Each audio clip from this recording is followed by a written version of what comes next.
शहजादे छुप करके बैठ गए, पकड़ न लिए जाए। ऐसे में एक कनीज पानी भरने के लिए आई और उसने जैसे ही शहजादों का अक्स जमील पानी में देखा, पानी न भरा, मुड़ करके चेहरा देखा, कहा शहजादो इस कीड़े मकोड़ों की आमाजगाह से बाहर आओ, कौन हो तुम? तुम्हारे चेहरे का नूर बताता है कि किसी मामूली खानदान के नहीं हो, बोलो कौन हो? कल का अंजाम निगाहों के सामने था, इसलिए कुछ ना बोल सके। आखिरकार उसने इसरार किया तो कहने लगे हम मुस्लिम के यतीम है। उसने कहा अरे मेरी मालिका तो बड़ी खुश होगी आप लोगों को पा करके। अल्लाह अकबर, वो अहले बैत की मुहिब है, अहले बैत की चाहने वाली है। और उसके बाद जब लेकर के पहुंची वहां तो अल्लाह अकबर, वो इतनी चाहने वाली थी अहलुल बैत की, अपना दुपट्टा उसके सर पे डालकर कहती है तूने अब मेरे घर नबी के शहजादों को लाया, जा आज के बाद मैंने तुझे आजाद कर दिया, तू आजाद है। शहजादों की इज्जत की। कहा आपकी दादी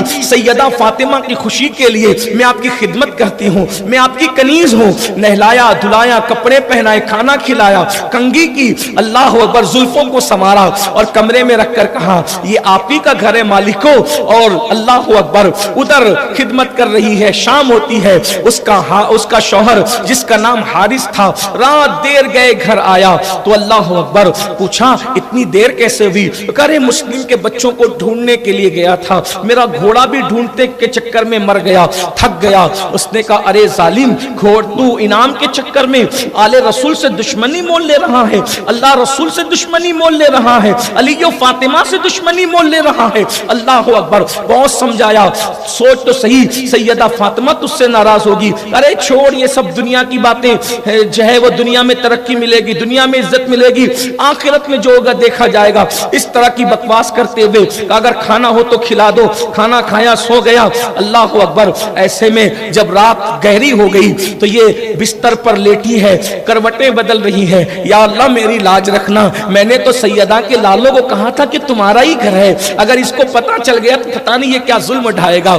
ऐसे में अचानक रात के आखिरी पहर में दोनों बच्चों के रोने की आवाज होती है। आवाज जैसी रोने की हुई, अल्लाह अकबर, हारिस बेदार हुआ। कहा हमारे घर में तो छोटे बच्चे नहीं, ये किसके बच्चों की आवाज है? उसने कहा तेरे कान बज रहे, सो जा। और उसके बाद सुलाने की कोशिश का, नहीं ये आवाज आ रही है। आवाज क्यों आ रही थी? असल ये था कि दोनों शहजादे सोए हुए थे, आराम से सो रहे थे, थके मांदे थे, लेकिन छोटे साहब ने ख्वाब देखा कि अल्लाह के रसूल अलैहिस्सलाम मौजूद हैं, सैयदा फातिमा मौजूद हैं, मौला अली मौजूद हैं, हसन मुज्तबा मौजूद हैं। अल्लाह अकबर, और रसूल पाक फरमा रहे हैं हौज़े कौसर पर, मुस्लिम तुम अकेले आ गए, शहजादों को किसके भरोसे छोड़ आए? तो इमाम मुस्लिम कहते हैं नाना जान बस अनकरीब थोड़ी देर में आज वो भी चले आएंगे, इधर सूरज निकलेगा हुजूर वो भी हाजिर हो जाएंगे। शहजादे रोने लगे, अपने भाई को उठाने लगे। भाई ने कहा अल्लाह की कसम मेरे भैया मैंने भी यही ख्वाब देखा है। अब दोनों लिपट करके रोते हैं, हाय हम भी अब दुनिया से चले जाएंगे, माँ से आखिरी बार मिले थे, अब दोबारा माँ से मुलाकात ना होगी, मदीने न जा सकेंगे, ये कह करके रो रहे। रोने की आवाज बुलंद हो गई और उसके बाद वो चला गया। और उसने बीवी से पूछा कहाँ है? आखिरकार आवाज को सुन करके आवाज पर आगे बढ़ करके कमरे तक पहुंचा, दरवाजा खोला और खोलने के बाद बच्चों को तमाचे मार करके कहता है मैं तुम्हें ढूंढने के लिए परेशान हो रहा हूं, थक रहा हूं, और तुम जो है मेरे घर में ऐश कर रहे हो। और उसके बाद उन्होंने कहा हम यतीम हैं, हम पे रहम करो। बीवी ने कहा कि देखो ऐसा मत करो, फिर भी मारता रहा। और मौर्रिख लिखता है कि दोनों की जुल्फों को एक दूसरे से बांध दिया और बांध करके छोड़ दिया और कहा जितना तड़पना है तड़प लो, सुबह को मैं तुम्हें कत्ल कर दूंगा। सुबह हुई तो वो खून आशाम सुबह थी। अल्लाह अकबर, अल्लाह अकबर, ऐसी खून आशाम के इमाम मुस्लिम के शहजादों को सुबह के वक्त उसने अपनी सवारी पर डाला, ऐसी बंधे हुए, और डालने के बाद फुरात के किनारे की तरफ जाने लगा। बीवी ने बहुत मिन्नतें की, जो वो गुलाम ने मिन्नतें की, कनीज ने मिन्नतें की, किसी की सुनने के लिए तैयार न हुआ। मुख्तसर ये कि फुरात के किनारे ले गया और ले जाने के बाद जब तक تلوار اٹھائی. ہائے ہائے ہائے. یہاں بھی علامہ ارشد القادری کا اقتباس بڑا قابل غور ہے. فرماتے ہیں رسول اللہ کلیجہ تھام کر کے صبر و رضا کا وہ منظر دیکھ رہے ہوں گے. سیدہ فاطمہ کی روح اطہر جو ہے وہ فرش سے عرش تک جو ہے اللہ اکبر آتی جاتی ہوگی کہ زمین کو تہو بالا کر دے, ظالموں کو تہو بالا کر دے. لیکن رسول اللہ کے اشارے ابرو جو ہے انہیں صبر و شکیب کی جو وہ تعلیم گویا کہ اشارے دے رہے ہوں گے. مولائے کائنات علامہ ارشد قائد اہل سنت لکھتے ہیں کہ مولائے کائنات ذوالفقار حیدری لے کر کے کھڑے ہوں گے کیا کہ ان ظالموں کو کیفر کردار تک پہنچا دے. لیکن اللہ اکبر کاتب تقدیر کے حکم کے تحت یا کاتب تقدیر کے فیصلے کے تحت اللہ اکبر صبر و رضا کا امتحان دیتے نظر آ رہے ہوں گے. یہ کیفیت ہے. ایسے میں بڑے صاحب کی طرف تلوار اٹھتی ہے. یہ گھر میں ماحول تھا, تربیت تھی. اگر آج بچوں کو کچھ چاکلیٹ وغیرہ دو تو ہر بچہ کہتا ہے پہلے مجھے دو. لیکن یہ آل رسول کے گھرانے کا ماحول ہے, یہ ان کے گھر کا ماحول ہے. تلوار اٹھتی ہے تو بڑا بھائی کہتا ہے پہلے مجھے, چھوٹا بھائی کہتا ہے پہلے مجھے, تاکہ میں اپنے بڑے بھائی کا غم نہ دیکھ سکوں. چھوٹا بھائی کہتا ہے بڑے بھائی کا غم نہ دیکھ سکوں. چھوٹا بھائی کہتا ہے میں بڑے بھائی کا غم نہ دیکھ سکوں. یہ حال ہے. بڑا چھوٹے کا غم نہیں دیکھنا چاہتا, چھوٹا بڑے کا غم نہیں دیکھنا چاہتا. اللہ اکبر. اس کی بیوی پہنچتی ہے روتے دھوتے, آڑے آتی ہے, اس کو مار کر کے قتل کر دیتا ہے. یہ دنیا کی لالچ تھی, مار ڈالا بیوی کو. اللہ اکبر. غلام کو بھی قتل کر دیا, بیٹا آیا اس کو بھی زخمی کر دیا. اور اس کے بعد دونوں شہزادوں کو کہا تم پہلے میں کہتے ہو دونوں کو ایک ساتھ قتل کروں گا. اس کے بعد اللہ اکبر فرات کے کنارے پر دونوں شہزادوں کو ایک ہی بار میں ان ننھی سی گردنوں کو شہید کر دیا جاتا ہے. انا للہ و انا الیہ راجعون. ادھر شہزادوں کو شہید کیا جاتا ہے اور ادھر جو ہے ان کے جسموں کو چھوڑ کر کے وہ چلا جاتا ہے وہ ابن زیاد کے پاس. ابن زیاد سے کہتا ہے دیکھ میں تیرے لیے تحفہ لایا ہوں, تحفہ. تو وہ کہتا ہے کیا تحفہ لایا ہے؟ تو کہا مجھے انعام دے, میں تیرے لیے تحفہ لایا ہوں. کہا انعام کیا دوں, وہ تو بتا پہلے تو لایا کیا ہے. تو اس نے جیسے ہی ٹوکرا کا ڈھکن ہٹایا تو دیکھا کہ اس میں 2 کٹے ہوئے سر تھے, تازہ خون نکل رہا تھا. اس نے کہا یہ خوبصورت ننھے بچے کس کے ہیں؟ کہا مسلم کے. کہا یہ بھاگ گئے تھے جیل سے تو میں نے ان کو قتل کر دیا. کہا میں نے قتل کرنے کے لیے تو نہیں کہا تھا, کیونکہ میں نے یزید کو لکھا ہے کہ ان بچوں کا میں کیا کروں, اگر وہ زندہ منگائے گا تو میں کیا جواب دوں گا, تو نے میری اجازت کے بغیر قتل کیسے کیا؟ تو اس نے کہا اس لیے قتل کر دیا کہ لوگ مجھ سے چھین نہ لے. کہا اگر چھیننے کا خوف تھا تو فوج منگوا لیتا, میں فوج کے ذریعے سے خود ہی منگا لیتا. اب تو نے مجھے مشکل میں ڈال دیا. اس نے پورے دربار میں نظر دوڑائی, اس میں ایک بندہ نظر آیا جو اہل البیت کا بڑا محب تھا. اس کو کہا کہ یہ ظالم نے مجھے خود مشکل میں ڈال دیا, اس کو بھی لے کر کے جاؤ اور فرات کے کنارے پہ قتل کر دے. یہ دیکھو ظلم کا انجام. کسی بہت بڑے مفکر نے کہا تھا اللہ کافروں کو تو مہلت دیتا ہے مگر اللہ ظالموں کو مہلت نہیں دیتا. کفر کرنے والوں کی حکومتیں تو چل سکتی ہے مگر ظلم کرنے والوں کی حکومتیں نہیں چل سکتی.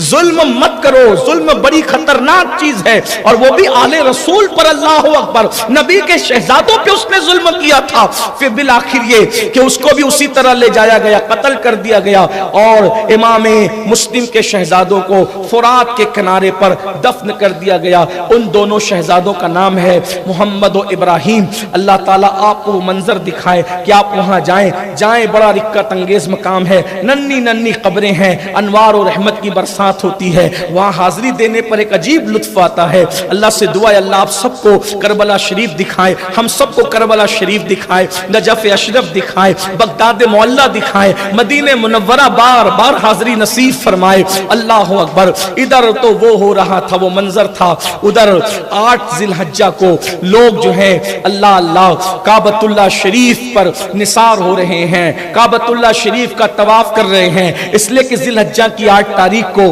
مکے والے حاجی لوگ مکے سے مینا کی طرف جاتے ہیں. اللہ اکبر. لیکن امام حسین نے پیدل 25 حج کیے تھے اور یہ 26ویں حج کا موقع تھا. لیکن حیرت हैरत की बात यह है कि सब लोगों की तवज्जो हज की तरफ है, इमाम हुसैन की तवज्जो आज हज की तरफ नहीं है। ऐसा लगता था काबतुल्लाह शरीफ के सिया पर्दे से छन छन करके अनवार की बरसात हो रही है, गोया कि कोई महबूब अल्लाह अकबर अपनी रानाइयों को बिखेर कर सबको दीवाना बना रहा है। लेकिन एक इमाम है, उस हज के मेले से, उस हज की पब्लिक से, उस हज के जो है वो भीड़ से उन्हें कोई ताल्लुक न था। इमाम एक गमगीन कैफियत थी, गोया के जो वो सोच में थे, फिक्र में थे, तसव्वुर में थे, तखय्युल में थे।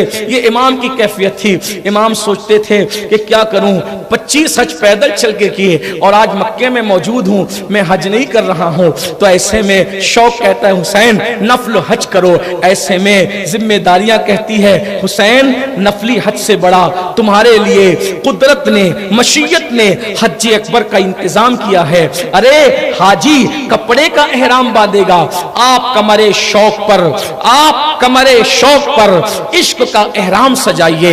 हाजी लोग अल्लाह अकबर अगर सही करेंगे तो उनके मसा के लिए मक्के का एक नाला है हुसैन, लेकिन तुम्हारा मसा कितना बड़ा है कि मक्के से लेकर करबला तक तुम्हारा मसा है। हाजी लोग जो वो 10-20 जिलहज्जा को मक्कतुल मुकर्रमा में जानवरों की कुर्बानी करेंगे, तुम 10वीं मुहर्रम को अनास के पाले शहजादों को खाको खून में तड़पता देखोगे। हुसैन अल्लाह अकबर, ताजिरों ने हाजियों के लिए यहाँ दुकानें लगा रखी है और हाजियों की और ताजिरों की खरीदी बिक्री हो रही है, मगर तुम फुरात के किनारे इश्क की दुकान लगाओगे। यहाँ ताजिर खरीदने आते हैं, यहाँ ताजिर खरीदने आते हैं, वहां यार की जलवागरी होगी। अल्लाह अकबर, और इस शान से खरीदी बिक्री होगी। इन्नल्लाह अश्तरा मिनल मुमिनीना अनफुसहुम व अमवालहुम बिअन्न लहुमुल जन्नह। हुसैन तुम्हारा हज हज अकबर है, इसलिए कि अगर तुमने ये किया तो क़यामत तक के लिए हज महफूज हो जाएगा, हज के हकदार महफूज हो जाएंगे। मेरे इमाम, इमाम अर्श मकाम अल्लाह अकबर मुकम्मल तौर पर जो है वो करबला जाने का, बल्कि कूफा जाने का इरादा कर लेते हैं। सबको पता चल गया, उधर हाजी मिना जा रहे हैं, इधर अल्लाह अकबर रसूलुल्लाह का शहजादा ताजदार करबला कूफा की तैयारी कर रहे हैं। नाम कूफा का है, जाना करबला है। अब्दुल्ला इब्ने अब्बास आते हैं, हुसैन न जाओ, अल्लाह अकबर मुझे डर लगता है, बच्चे को पता है तुम शहीद हो जाओगे, मुझे डर लगता है इस सफर में शहादत न हो जाए, सब्र करता हूं, सब्र नहीं आता, आप न जाएं। अब्दुल्ला इब्ने उमर आए, आप न जाएं। कहा नहीं मैंने जाना है। पेशानी चूम कर कहते हैं अगर जा रहे हो तो ऐ शहीद होने वाले शहीद, ऐ अल्लाह अकबर। पेशानी चूम कर इब्ने उमर कहते हैं ऐ शहादत पाने वाले शहीद, मैं तुझे अल्लाह के सुपुर्द करता हूं। रोते हुए रुखसत हुए। इब्ने जुबैर कहते हैं न जाओ, अल्लाह अकबर। सब कहते हैं। बिलाखिर जब पता चला हजरत अब्दुल्ला इब्ने जाफर तैयार को कि इमाम निकल चुके हैं मक्कतुल मुकर्रमा से, तो आप जल्दी जल्दी आए। आपके बहनोई भी थे, चचाजाद भाई भी थे। आए और आने के बाद कहा हुसैन वापस चलो, तो इमाम ने उनको कहा मैं वापस नहीं जाऊंगा। लोग इस पे भी शोर करते हैं, सबने समझाया, बड़े जिद्दी थे। अस्तगफिरुल्लाह माअज़ल्लाह, लोगों को क्या पता ये जिद्दीपन नहीं है, ये जिम्मेदारियों का एहसास है जो आपने सबको नहीं बताया। अपने भाई अब्दुल्ला इब्ने जाफर तैयार को बताया, फरमाया नाना जान ने मुझे ख्वाब में एक हुक्म दिया है, मैं उसको पूरा करने जा रहा हूं। कहा ख्वाब क्या है? कहा कि मुझे इजाजत नहीं है बताने की, बस मुझे हुक्म है कि मैं उसको पूरा करूं, इजाजत नहीं है, और जब तक मैं हयात रहूंगा ये ख्वाब किसी को नहीं बताऊं। और मुझे अपने बुजुर्गों की तहरीरों से पता चलता है कि वो ख्वाब आपने 2 लोगों को बताया, एक इमाम ज़ैनुल आबिदीन को और एक सैयदा ज़ैनब पाक, और किसी को नहीं बताया। वो भी आपने करबला में बताया, उतने सफर में नहीं बताया। अल्लाह अकबर। इमाम आली मकाम जिलहज्जा की 8 तारीख को निकले और मंजिल ब मंजिल तकरीबन 11 या 14 मंजिलें तय करते हुए मुहर्रम की 2 तारीख को इमाम आली मकाम 61 हिजरी मुहर्रम की 2 तारीख को करबला पहुंचे। करबला पहुंचने की दास्तान भी बड़ी तवील है, लेकिन मैं इसको इख्तिसार के साथ करते हुए, और 2 से लेकर के 7 मुहर्रम तक जो है वो मुख्तलिफ अफवाज इमाम आली मकाम से आती रही, मिलती रही।